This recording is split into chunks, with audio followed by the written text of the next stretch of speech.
warahmatullahi wabarakatuh. Waalaikumsalam warahmatullahi wabarakatuh. Alhamdulillah, puji syukur kehadirat Tuhan Yang Maha Esa, karena atas berkat dan rahmat-Nya kita semua bisa berkumpul dalam acara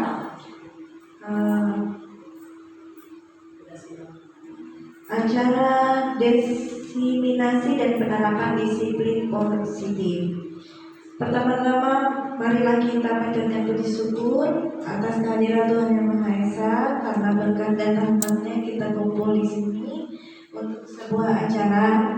Ya, Bapak Ibu guru sekalian yang saya hormati, Ibu Kepala Sekolah SDN 20 Tumi Jajar Bu Rosiati, dan Ibu Wali Murid yang saya hormati.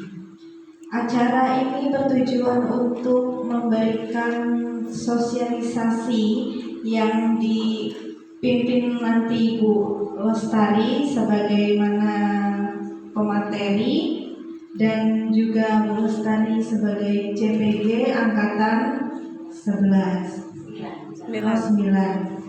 Sebelum kita memulai acara ini, izinkan saya memperkenalkan susunan acara yang akan kita jalani pada hari ini. Yang pertama ada pembukaan, sambutan dari Bu Rosiati selaku Kepala SDN 20 Jajar, dan sambutan dan inti acara kedua yaitu inti penyampaian materi, lalu acara ketiga penutup yang nanti akan ditutup dengan ucapan terima kasih.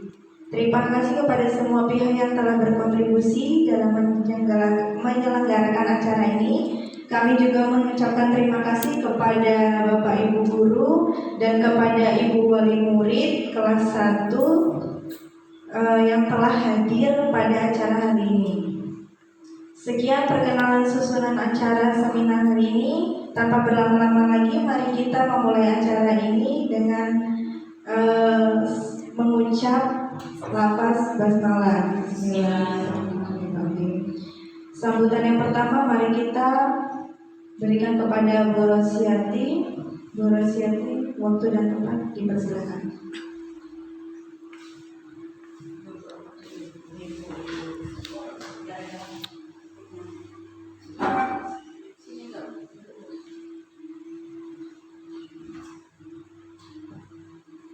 Baiklah Bapak Ibu, Dewan Guru semuanya beserta wali murid dari kelas 1 semua ya Bu ya. Kelas 1 semua yang saya hormati. Sebelumnya saya ucapkan Assalamualaikum warahmatullahi wabarakatuh. Waalaikumsalam warahmatullahi wabarakatuh. Untuk hari ini pagi menjelang siang ini terima kasih pada wali yang telah hadir di sini, yang diundang oleh Ibu Lestari. Dan terima kasih juga kepada semua staf SDN 20 Tumi Jajar yang bersedia untuk mengikuti. Ini adalah sosialisasi ya Bu ya, yang akan disampaikan oleh Bu Lestari sebagai selaku CGP ya Bu ya. Tadi nggak usah saya sebutkan lagi karena sudah disebutkan sama Amanda tadi. Jadi semoga dalam mengikuti ini kita bisa memetik hikmah apa yang disampaikan oleh beliau kepada kita, ya mudah-mudahan kita bisa mengambilnya, bisa kita terapkan di SD kita apa yang dimaksudkan oleh Bu Lestari. Insya Allah mulai dari hari ini dia menerapkan untuk selanjutnya.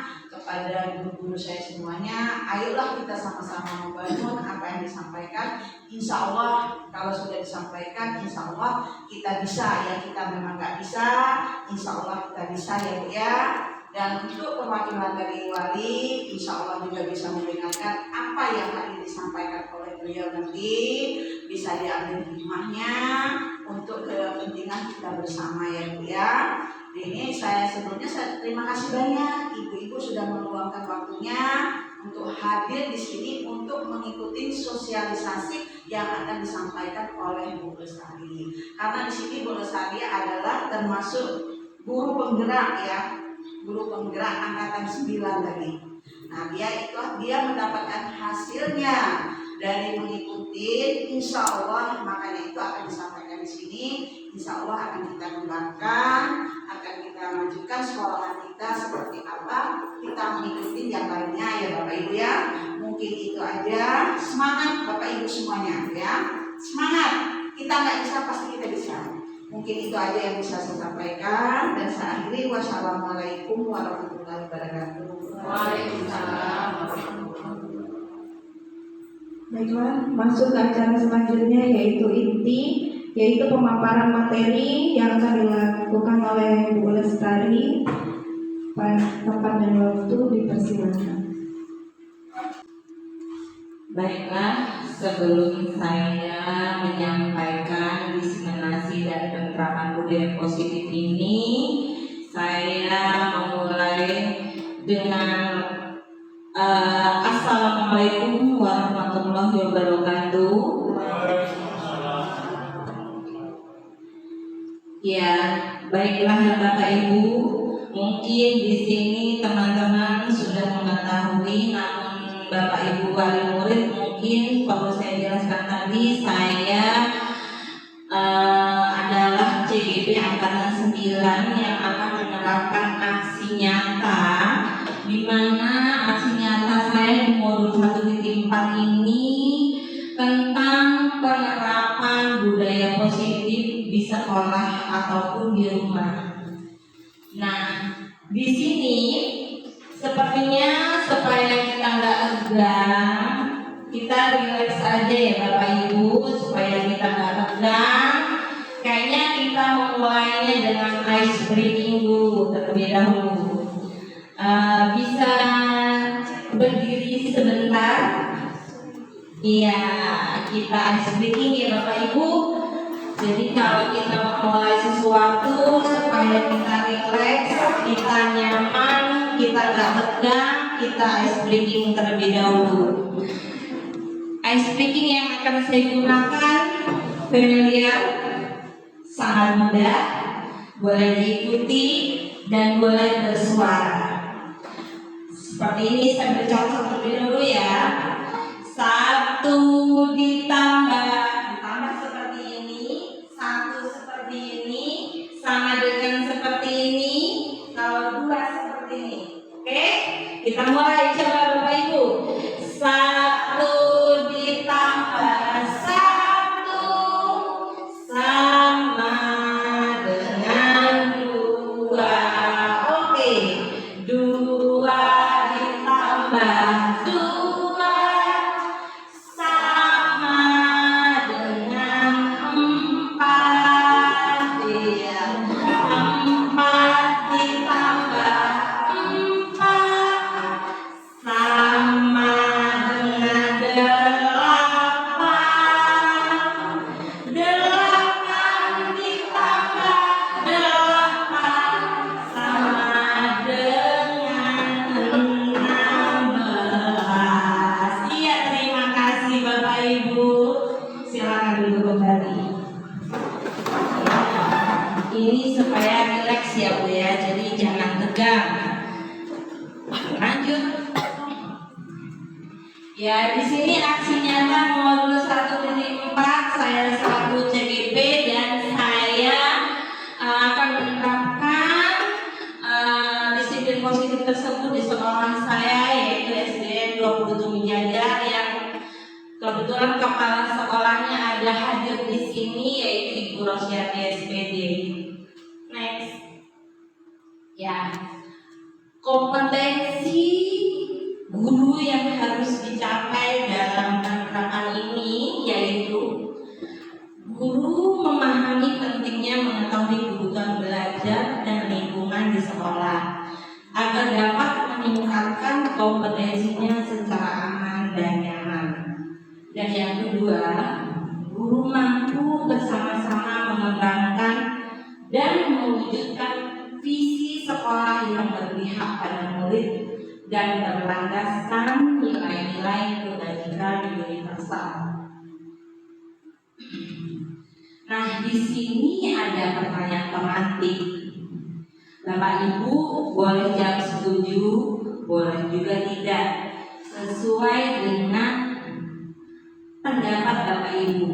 Tidak ada benar, tidak ada salah ya Bapak Ibu, jadi jangan takut untuk mengeluarkan pendapatnya. Nomor 1, hukuman dapat mendisiplinkan anak. Menurut Bapak Ibu itu setuju atau tidak? Setuju. Kayaknya dari sekian yang hadir banyak yang setuju bahwa hukuman tersebut dapat mendisiplinkan anak. Adakah yang tidak setuju?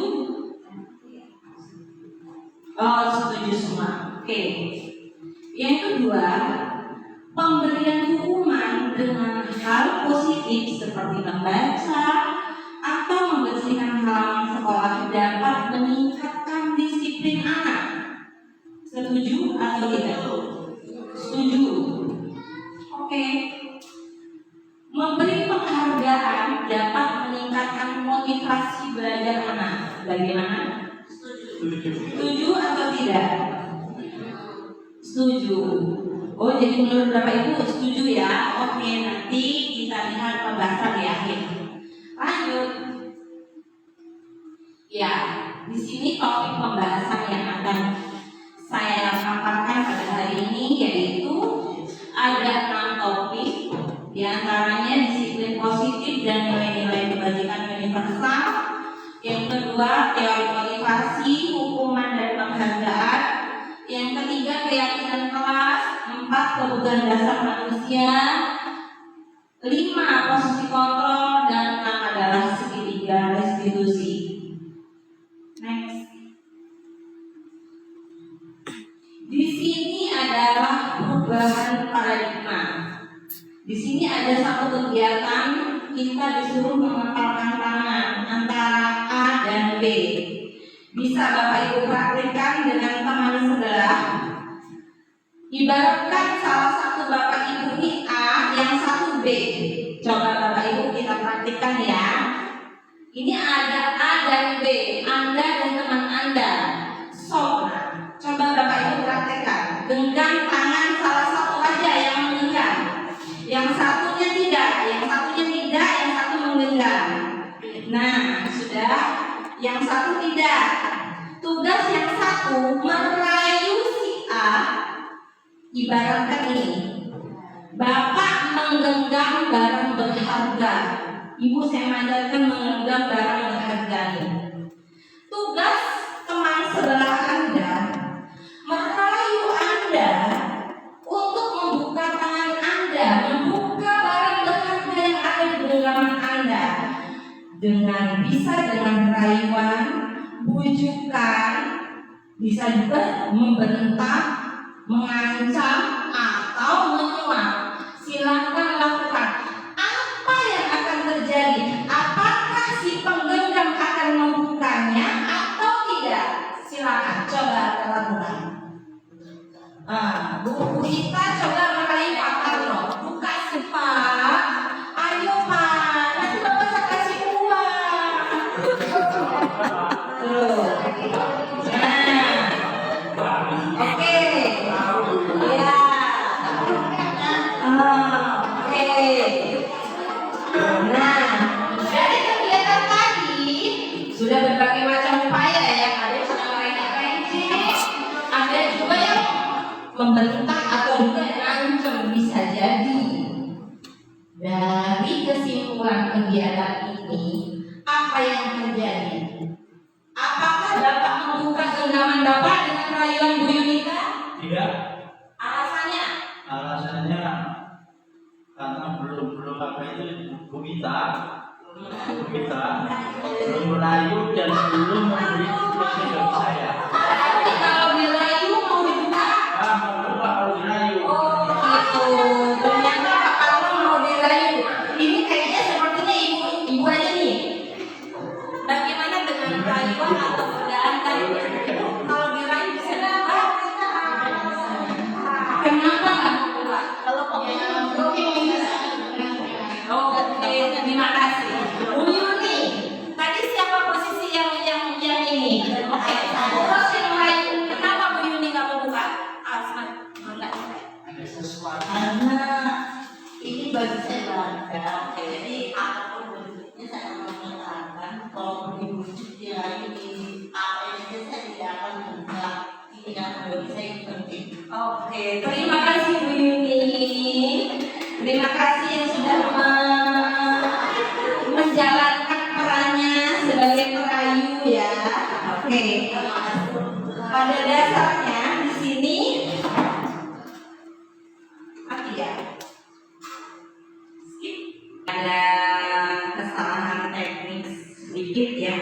dilanjut. Baiklah, dari kegiatan yang kita lakukan tadi ini adalah sebuah perubahan paradigma stimulus respon dari teori kontrol. Mengapa saya bilang demikian? Teori berarti kontrol itu berada pada diri kita, bukan orang lain. Sudah tepat bagi Bapak Ibu yang mempertahankan genggamannya meskipun dengan berbagai macam rayuan dan bujukan, karena kontrol itu ada pada diri kita. Kita tidak bisa dikontrol oleh orang lain. Begitu pula kita dengan anak didik kita. Kita tidak bisa memaksakan keinginan kita, kehendak kita kepada anak didik kita dengan berbagai macam ancaman, termasuk tadi adalah hukuman. Itu tidak akan menghasilkan hal yang positif. Kalau kita ngancam, anak-anak pasti nurut pada saat itu. Namun nantinya akan ada dampak panjang di kemudian hari. Bisa jadi mereka dendam, bisa jadi mereka itu disiplin ketika pada saat kita mengancam. Nah, itu efeknya. Maka dari itu kita menerapkan stimulus respon dan teori kontrol. Di sini sudah jelas ya siapa sesungguhnya yang memiliki kontrol. Stimulus respon, kita mencoba mengubah orang agar berpandangan sama dengan kita. Itu adalah stimulusnya. Namun di dalam teori kontrol kita hanya bisa berusaha memahami pandangan orang itu tentang dunia. Di dalam stimulus respon, perilaku buruk itu dilihat sebagai sesuatu kesalahan.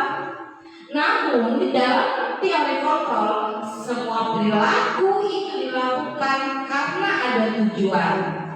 Bisa saya contohkan, kita melakukan sesuatu, misalnya mencuri. Sudah jelas di dalam stimulus pasti salah perilakunya. Namun di dalam teori kontrol, dia mencuri, kalau kita tanya baik pasti ada tujuannya.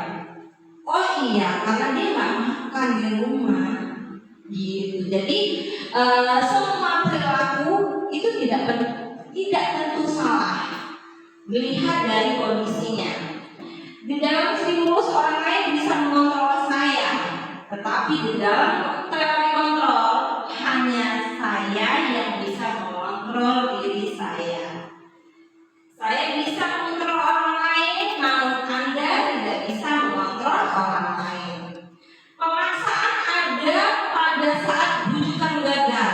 Jelas, kalau saya membujuk ibu, merayu ibu, gagal, saya akan melakukan tahap berikutnya. Saya akan paksa. Namun di dalam sebuah teori cukup dengan kolaborasi. Kita memberikan pilihan-pilihan baru, bagaimana kalau ini, bagaimana kalau ini. Jadi kita bisa memberikan pilihan. Terus yang dalam stimulus respon, metode berpikir itu hanya menang dan kalah. Kalau tidak menang, ya kalah. Namun dalam teori kontrol, model berpikirnya menang-menang. Menang-menang dalam arti kata di sini tidak ada yang salah, tidak ada yang benar. Jadi lanjut.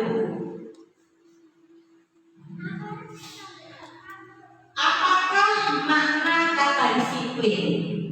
Kira-kira ini disiplin sudah sering kali ya kita dengar kata disiplin. Kira-kira disiplin itu apa sih Pak? Disiplin menurut Bapak ada apa? Ya, menurut disiplin itu adalah mensosialisasikan disiplin, melindungi masa depan dan disiplin. Gerakan apapun modal dasarnya adalah disiplin. Berarti gambaran disiplin itu sejenis peraturan ya? Peraturan dan Oke. Ibu gambaran disiplin seperti apa Bu? Perubahan perilaku yang dari Oke. Baiklah, disiplin. Kita lihat di sini, disiplin itu belajar, berarti ada perubahan berarti ya. Mana kata disiplin? Disiplin itu membuat orang menggali potensi menuju sebuah tujuan. Berarti disiplin menggali sebuah tujuan menjadi yang kita inginkan atau menjadi apa yang dihargai. Namun dalam budaya kita, mana kata disiplin telah berubah menjadi sesuatu yang dilakukan seseorang pada orang lain untuk mendapatkan kepatuhan. Ya nggak Bapak Ibu? Selama ini kita menggunakan kata disiplin itu supaya kita tuh patuh pada peraturan itu. Ya enggak? Nah, nanti kita akan bahas di sini. Kita akan mengubah kata-kata disiplin tersebut menjadi, kalau kata-kata patuh sudah jelas tidak nyaman, ya kan Bapak Ibu? Kita nggak nyaman kan kalau kita selalu dilingkupi dengan kata-kata aturan. Kita akan membuat ketidaknyamanan ini menjadi sesuatu yang kita hargai dan kita percayai nantinya. Next. Nilai-nilai kebajikan universal. Nilai-nilai kebajikan adalah sifat-sifat positif manusia yang merupakan tujuan mulia yang ingin dicapai setiap individu. Di sini, setiap perilaku atau perbuatan itu memiliki suatu tujuan. Yang kedua, dengan mengaitkan nilai-nilai kebajikan yang kita yakini, seorang akan motivasi intrinsik akan terbangun, sehingga menggerakkan motivasi dari dalam untuk mencapai tujuan mulia yang diinginkan. Nilai-nilai kebajikan yang dicapai oleh setiap anak di Indonesia dikenal dengan profil pelajar Pancasila. Nah, ini lagi kembali bahwa nilai-nilai yang akan kita tanamkan nantinya kepada anak-anak kita itu tidak lepas dari nilai profil pelajar Pancasila. Tentunya salah satunya beriman dan bertakwa kepada Tuhan Yang Maha Esa, mandiri, bernalar kritis, berkebinekaan global, bergotong royong, kreatif.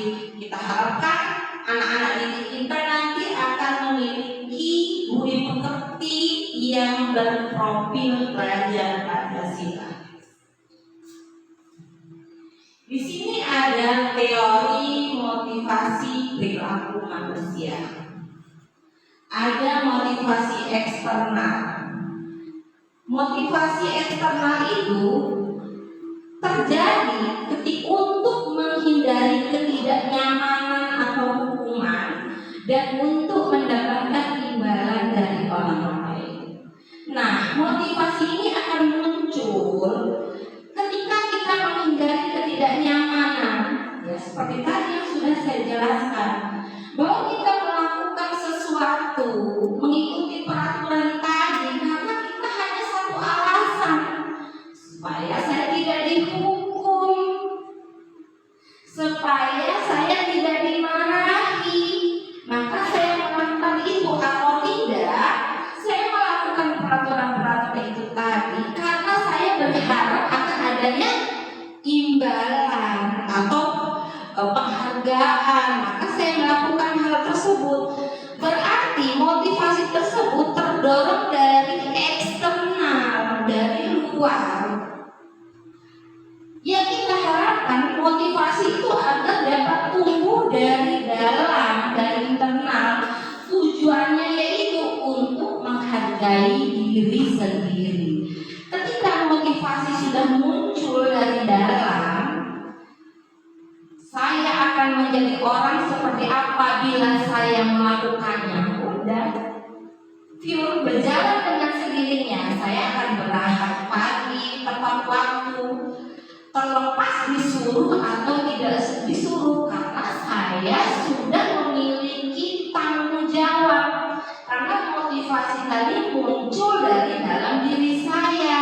Saya tidak tertekan oleh peraturan atau perintah siapapun. Jadi diharapkan Bapak Ibu Ibu, semua motivasi akan muncul dari internal supaya tujuan disiplin positifnya dapat terwujud. Lanjut. Nah, di sini benar dihukum oleh penghargaan.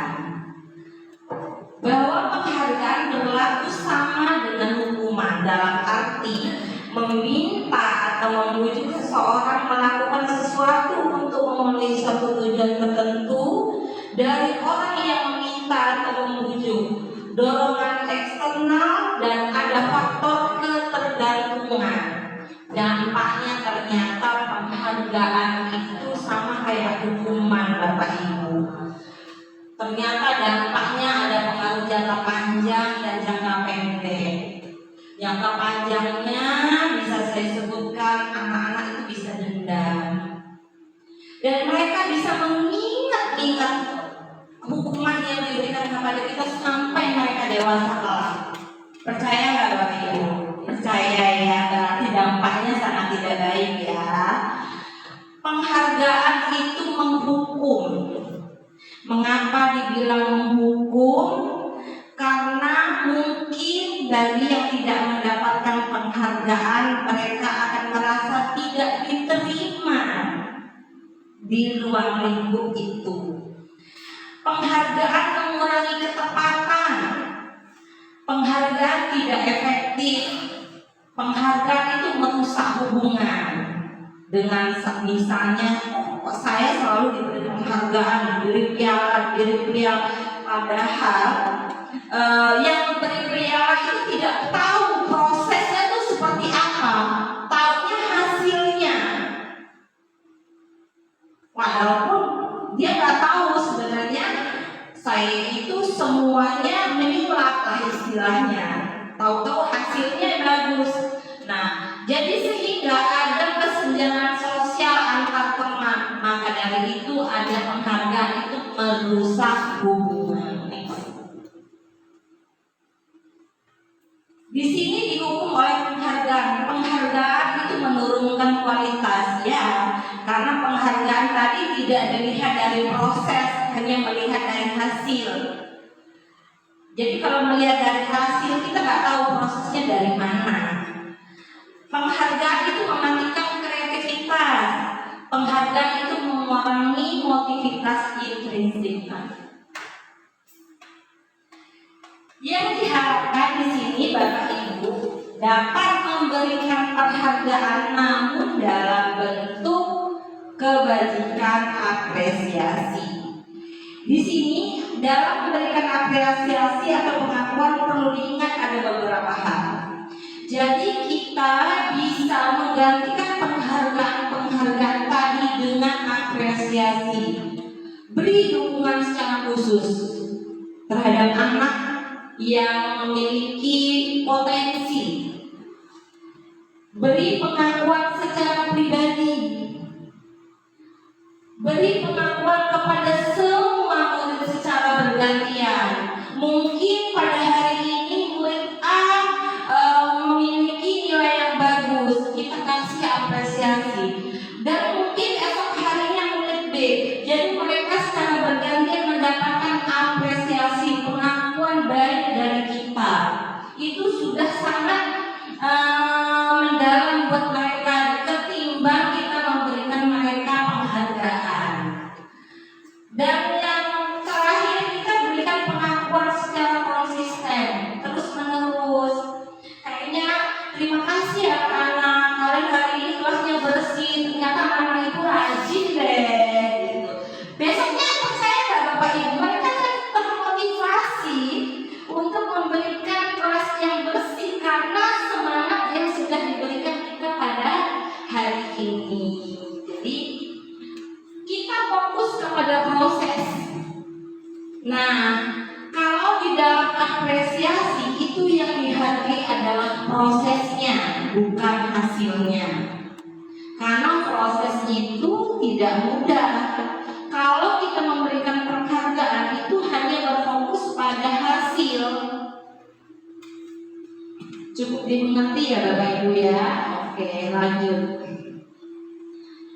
Di sini ada contoh pengakuan apresiasi.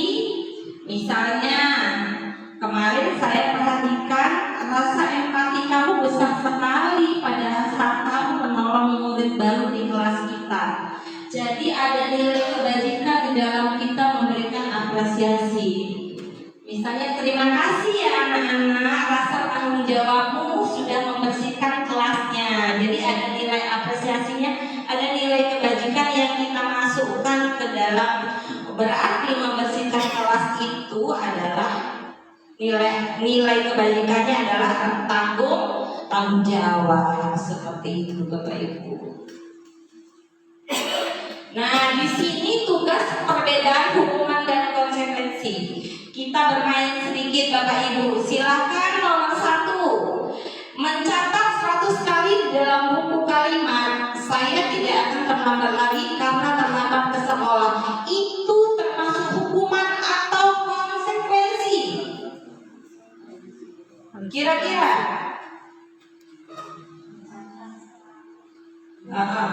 Hukuman. Oke. Lari mengelilingi lapangan basket 2 kali karena terlambat hadir di sekolah, itu hukuman atau konsekuensi? Hukuman. Oke. Murid diminta untuk push up 15 kali karena tidak menggunakan masker ke sekolah, itu hukuman atau konsekuensi? Menggantikan kertas tugas teman yang telah dicoret-coret, itu hukuman atau konsekuensi? Konsekuensi. Ya, keren sekali Bapak Ibu. Membersihkan tumpahan air di meja tulis karena tersenggol pada saat belajar, itu hukuman atau konsekuensi? Konsekuensi. Murid disuruh mengenakan sepatu seharian di sekolah karena tidak mengenakan sepatu hitam, hukuman. Lari mengelilingi lapangan basket 2 kali karena terlambat 10 menit, itu hukuman atau konsekuensi? Hukuman. Coba kita lihat jawabannya. Iya, ternyata Bapak Ibu sudah sangat pandai membedakan hukuman dan konsekuensi. Terima kasih. Jadi kita sudah bisa membedakan ya Bu ya, antara hukuman dan konsekuensi. Kita bisa menerapkan konsekuensinya Bu, karena di konsekuensi ini anak-anak tidak tertekan. Lanjut. Nah, di sini adalah perbedaan hukuman dan konsekuensi. Sekali lagi saya paparkan. Hukuman itu sesuatu yang menyakitkan, harus terjadi. Namun di dalam konsekuensi sesuatu harus terjadi.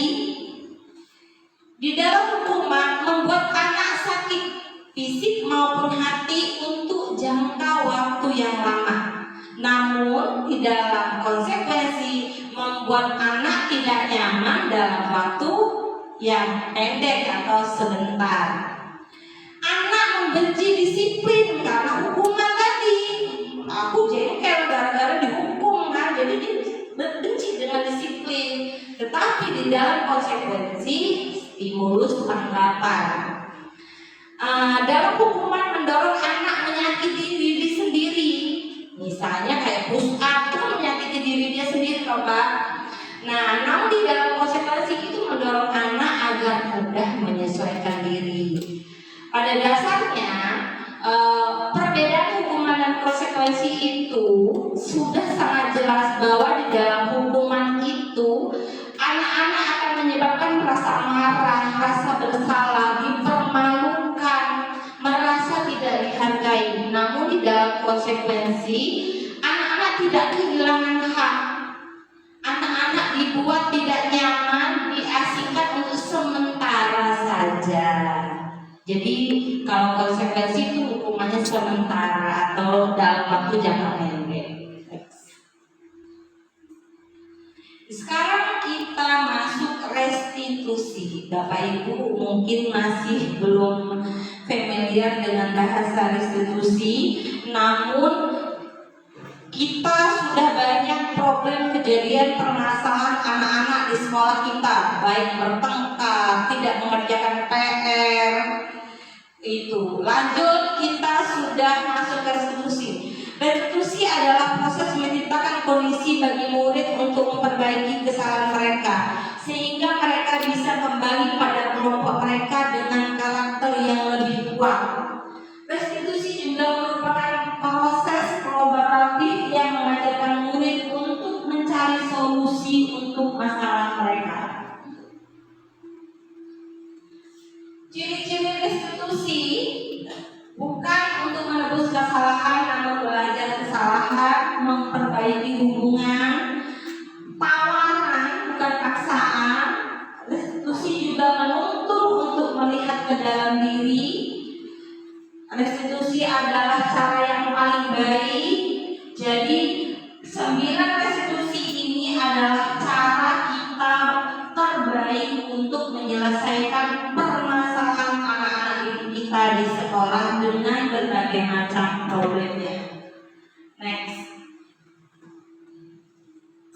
Mengapa tidak peraturan saja? Mengapa harus keyakinan kelas? Kok kita nggak buat peraturan aja? Kenapa harus pakai keyakinan? Tadi, mengapa kita memiliki peraturan harus menggunakan helm bila mengendarai kendaraan roda 2? Berarti ini adalah peraturan supaya kita terselamatkan. Nah, mengapa kita memiliki peraturan 3M, menggunakan masker, mencuci tangan, dan menjaga jarak? Karena menjaga kesehatan. Nah, di sini mengapa banyak yang tidak mau menggunakan helm, walaupun sudah jelas helm itu tadi untuk melindungi keselamatan. Banyak yang tidak menggunakan masker, walaupun sudah jelas-jelas masker itu untuk kesehatan. Banyak yang tidak tepat waktu, walaupun pelatihan itu banyak ilmunya. Nah, jadi peraturan-peraturan itu tidak menanamkan nilai-nilai positif yang ada di dalamnya. Maka dari itu kita lebih memilih nilai-nilai keyakinan. Di sini kita lihat dari peraturan menjadi keyakinan kelas, dari keyakinan menjadi lingkungan positif, dari lingkungan positif maka akan menjadi budaya positif. Budaya positif ini adalah bentuk pembiasaan yang kita lakukan. Ketika dia sudah menjadi budaya, insya Allah sudah melekat di dalam hati mereka. Nih, peraturan dan keyakinan selalu kembalikan buku ke tempatnya. Keyakinan kelas kita berarti apa? Tanggung jawab ya, coba. Dilarang mengganggu orang lain, keyakinannya saling menghormati.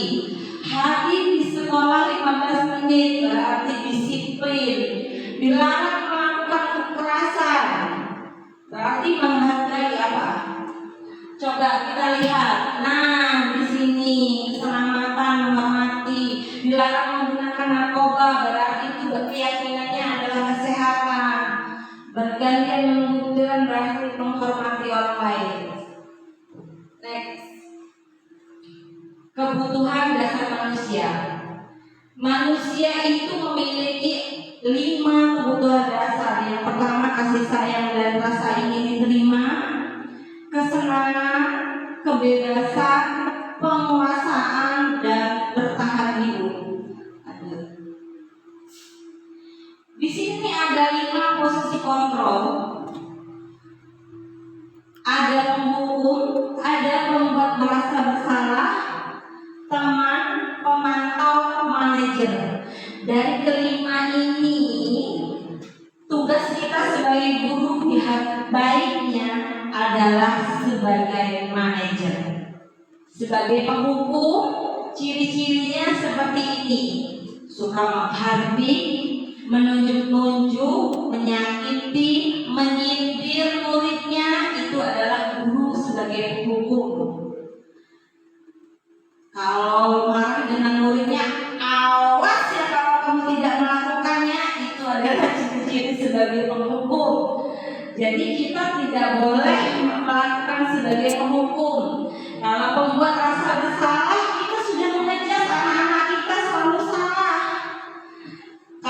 sebagai teman bisa dilakukan juga Bapak Ibu, tapi nggak boleh juga kita selalu sebagai teman dengan anak-anak. Sebagai pemantau dan sebagai manajer ini seiring sejalan, namun diharapkan kita dapat melakukan posisi kita sebagai manajer. Kita tanya mengapa nanti next Bu. Ya, di sini ada segitiga restitusi. Segitiga restitusi yang itu pertama kita menstabilkan identitas, validasi kebutuhan, dan menanyakan keyakinan. Next. Ada menstabilkan identitas. Di dalam kita menyelesaikan permasalahan, yang pertama kali harusnya kita lakukan adalah kita menstabilkan identitas. Seperti guru berkata,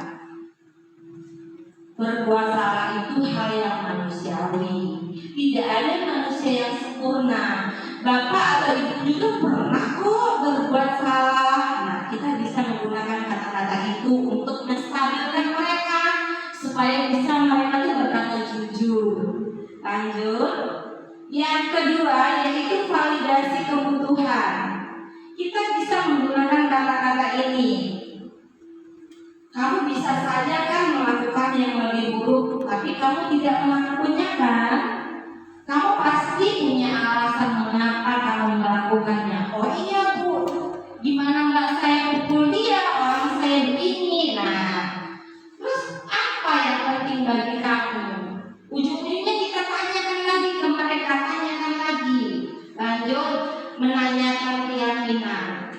Ketika kita menanyakan keyakinan, kita akan tanya apa nilai yang dia percaya. Terus nilai-nilai universal apa yang telah disepakati kita. Kelas yang ideal itu seperti apa sih? Kamu ingin jadi anak yang seperti apa? Jadi kita memberikan pilihan kepada mereka. Jadi kita tidak menekan mereka. Kamu harus begini, enggak. Kita kasih pilihan. Nanti dia akan memilih mana yang baik buat dia. Terus dia juga akan memutuskan bahwa saya tidak akan mengulanginya lagi tanpa kita paksa. Oke, jadi cara kita menyelesaikan kita bisa menggunakan segitiga restitusi tadi.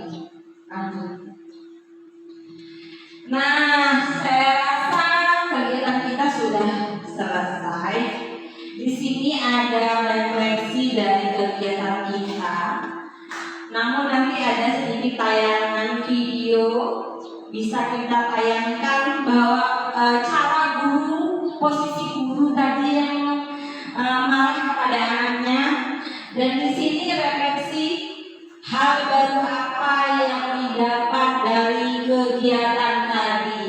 Kira-kira hal baru apa yang Bapak dapat dari kegiatan yang saya sampaikan pada hari ini?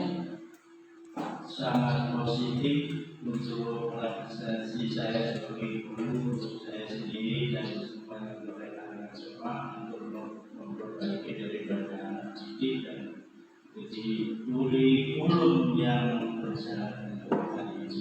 Iya, terima kasih Bapak Arno. Lanjut, tadi masih ada refleksi satu lagi.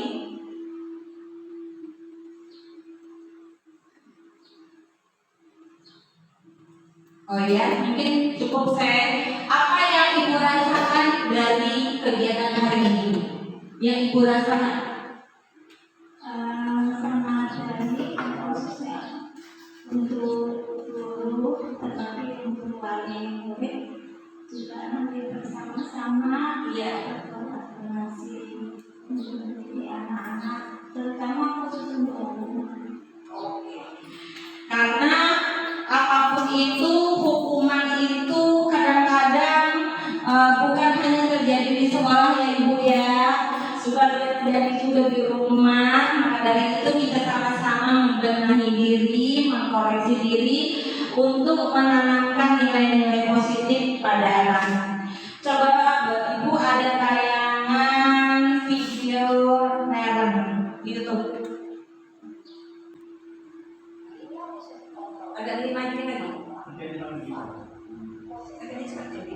Pas posisi pemukul. Lagi terus.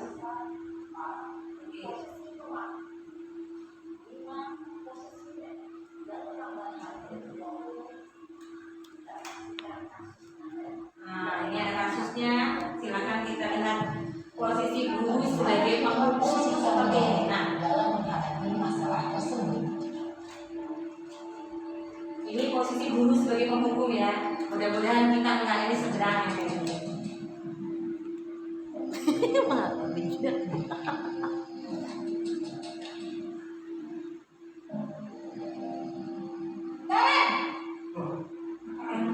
Sini kamu. Ya, kita mudah-mudahan kita enggak ini adalah di seberang. Terlambat. Kamu deh pasti terlambat. Maaf Bu, saya Apa? Apa coba? Alasan kamu apa lagi? Kapan sih kamu tidak terlambat? Ini lagi masalah. Malas sekali ya kamu jadi anak. saya Dasar pemalas. Gak kapok-kapok sih kamu. Sudah berapa kali terlambat? Sana, kamu keliling lapangan basket 2 kali. kenapa saya harus dari lapangan basket Bu? Kenapa? Kamu ngelawan ibu? Berani-beraninya jawab. Sudah terlambat, masih berani jawab pula. Sekarang, keliling lapangan basket 5 kali sekalian. Biar kapok. Cepat. Pergi sana ke lapangan basket. Posisi pemukul biasanya berbicara dengan nada tinggi, menghardik, menunjuk-nunjuk, menyakiti, dan menyindir. Hukuman bisa berupa fisik maupun psikis. Ibu dan bapak guru hebat. Dampak yang terjadi pada murid ketika guru berada pada posisi pemukul adalah murid cenderung akan memberontak, bahkan menyimpan dendam. Ini sebagai pembuat merasa bersalah.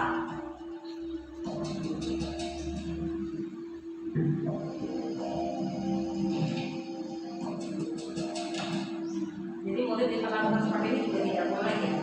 Naren!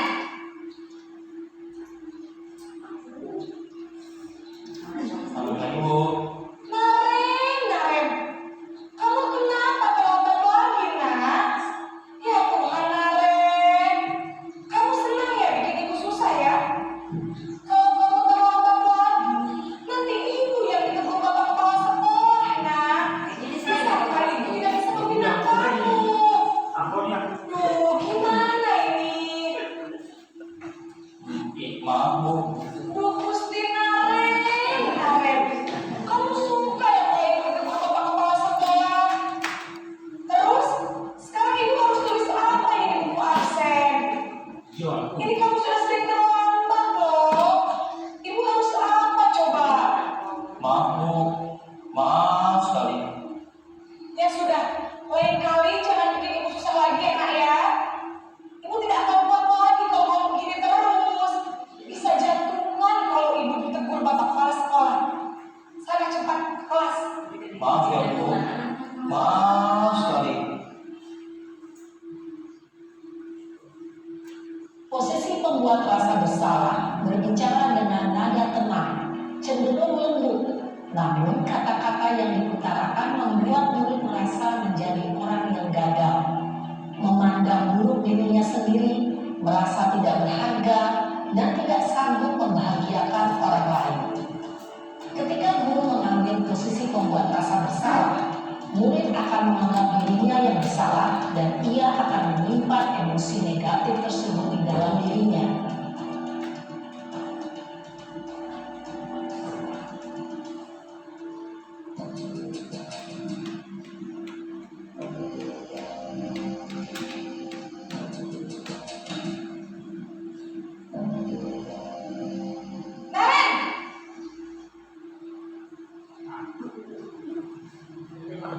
Selamat pagi Bu.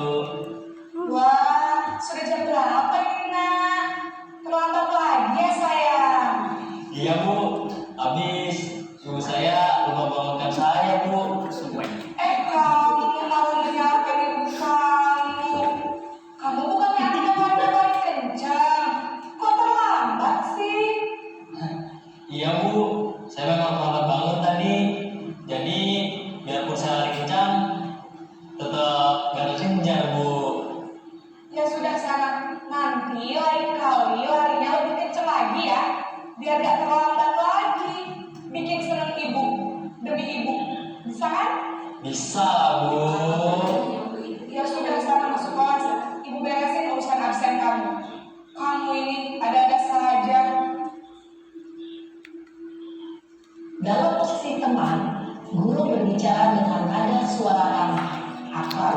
cenderung bersenda gurau untuk menjaga suasana tetap santai. Murid akan merasa senang, aman, dan ingat murid masih dalam maka ada di sini guru aksennya sehingga di lain waktu murid bisa belajar, namun hanya kepada orang-orang tertentu saja.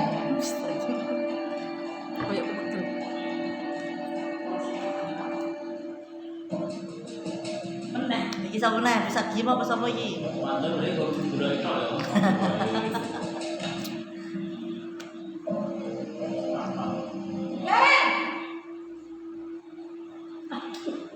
Duh, celok petang nih. Selamat pagi Bu. Naren, apa peraturan sekolah kita tentang jam berapa kita harus masuk sekolah, Nak? Kita harus di sekolah jam 7 Bu. Iya, betul. Sekarang sudah jam 7.20. Naren sudah tahu konsekuensinya jika terlambat aja. Paham Bu? Kayaknya saya lebih suka Saya ini. harus tinggal kelas pas jam istirahat selama 20 menit. Iya, benar. Konsekuensinya demikian. Jadi nanti jam 9.30 pas istirahat, kamu harus tinggal di kelas, kerjakan tugas tambahan untuk ketertinggalan kamu, ya? Baik Bu. Posisi pemantau mengandalkan penghitungan atau data untuk mengontrol murid. Guru mengarahkan murid berdasarkan peraturan dan konsekuensi. Seorang pemantau menunjukkan bahasa tubuh dan ekspresi wajah yang datar dan cenderung formal.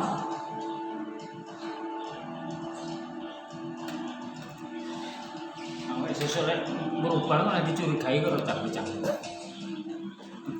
Panggilnya dia ngomong. Lah iya jadi sering Pak Marun mau itu. Si pertama mau.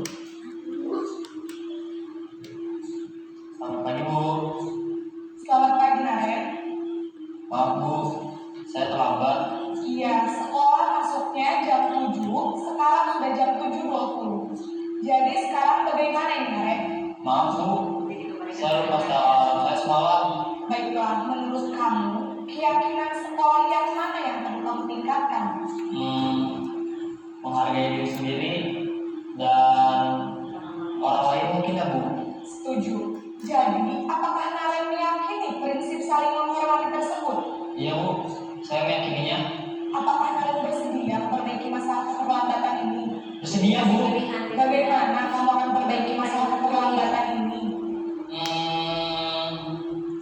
Saya akan coba untuk tidak lupa menyetel alarm saya Bu. Baik, kalau Naren lupa menyetel alarm di rumah, ada orang yang kira-kira bisa bantu mengingatkan tidak? Ada Bu, kakak saya, Kak Emma. Ada lagi selain Kak Emma? Selain Kak Emma, ada ibu saya. Baik, jadi yang mengingatkan Naren adalah Kak Emma dan ibu kamu ya? Kira-kira akan mulai setel alarm kapan nih, Naren? Setelah pulang sekolah, akan segera saya lakukan.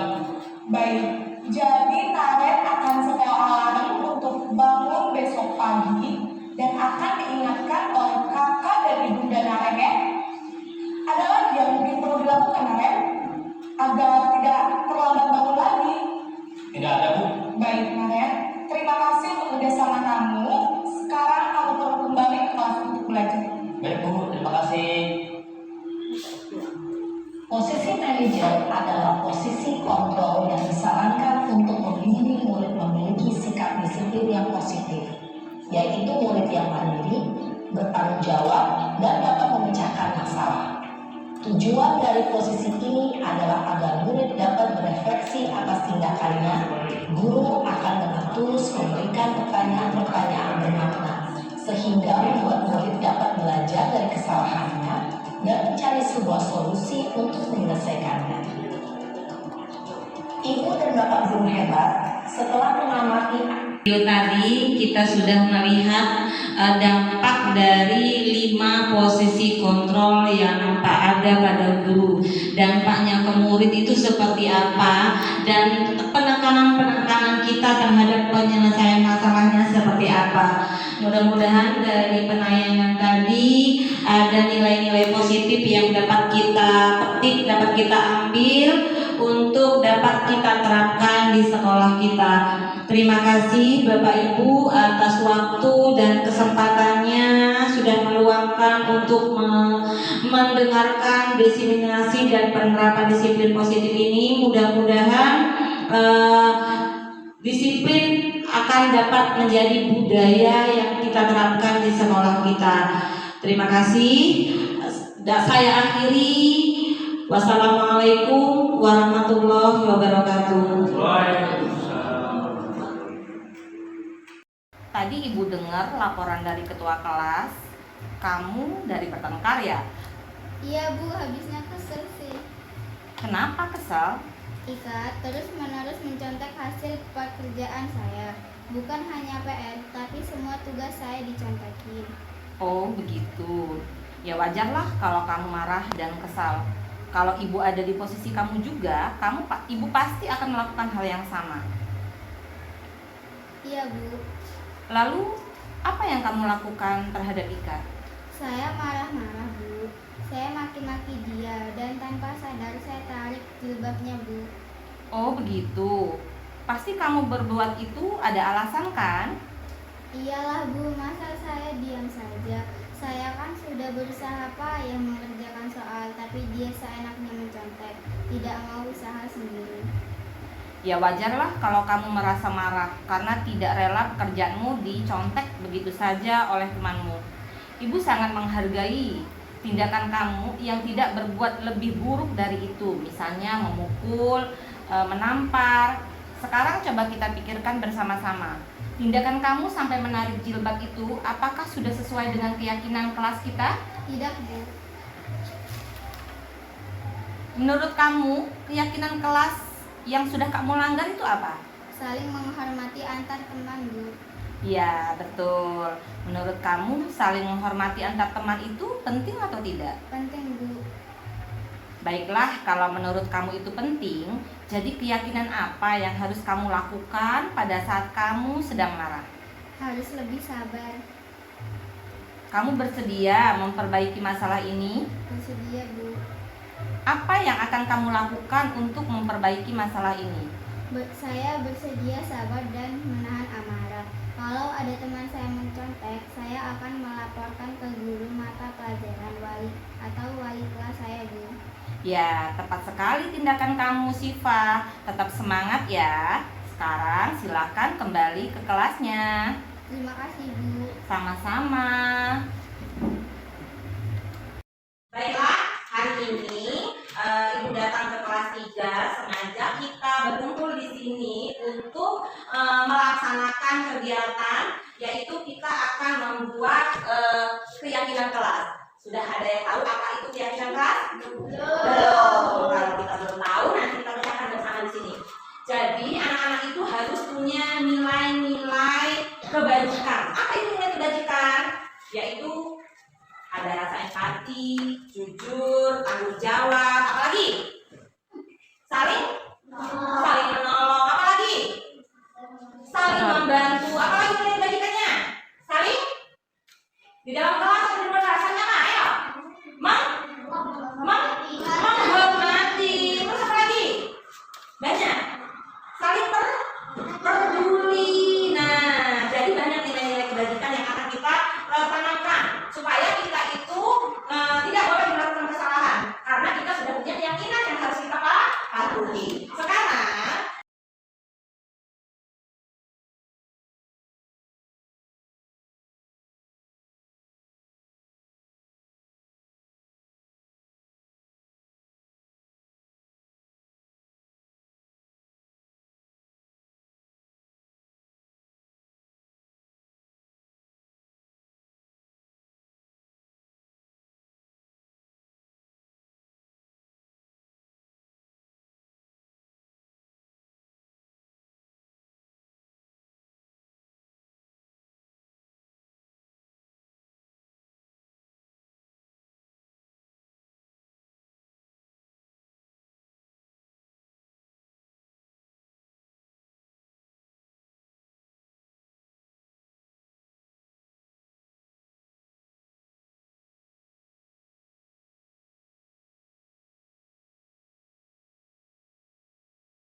Jalan. Ayo cepet. Ya. Parutan. Nempel. Di atasnya. Silakan nempel. Terus di atasnya. Silakan nempel. Kita belum sama sekali. Udah. Silakan nempel. Silakan nempel.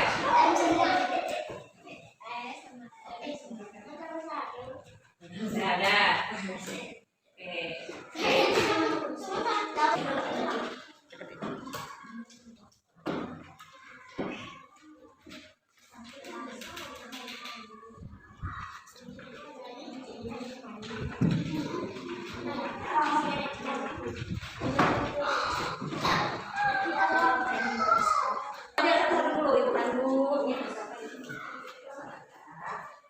Agak ke tengah aja, Bu. Ke tengah.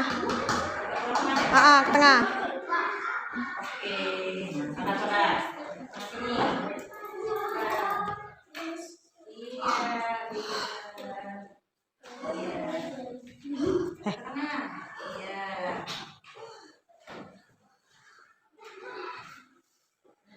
Kurang lemnya.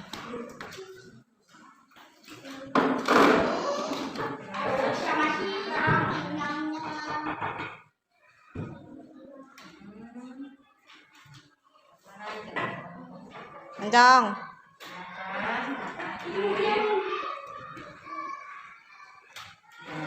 Ini sudah jadi ya keyakinan kelas kalian. Yang biru mencong.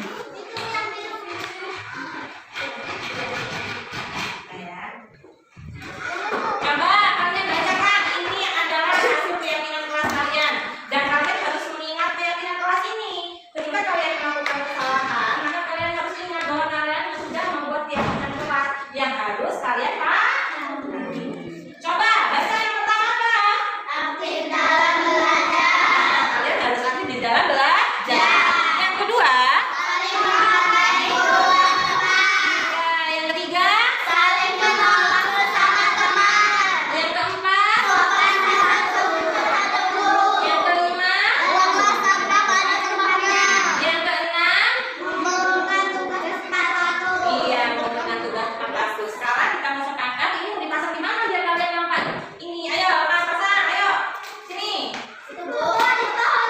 Nggak bisa, diambil tapi begini. Ayo, dipasang. Ini. Ini. Bu.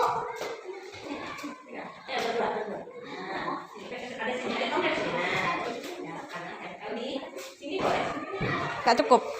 Muat. Muat. Oke. Sip. Jelas ya? Iya. Nanti dirapikan lagi ya. Tuh. Yakinlah, keyakinan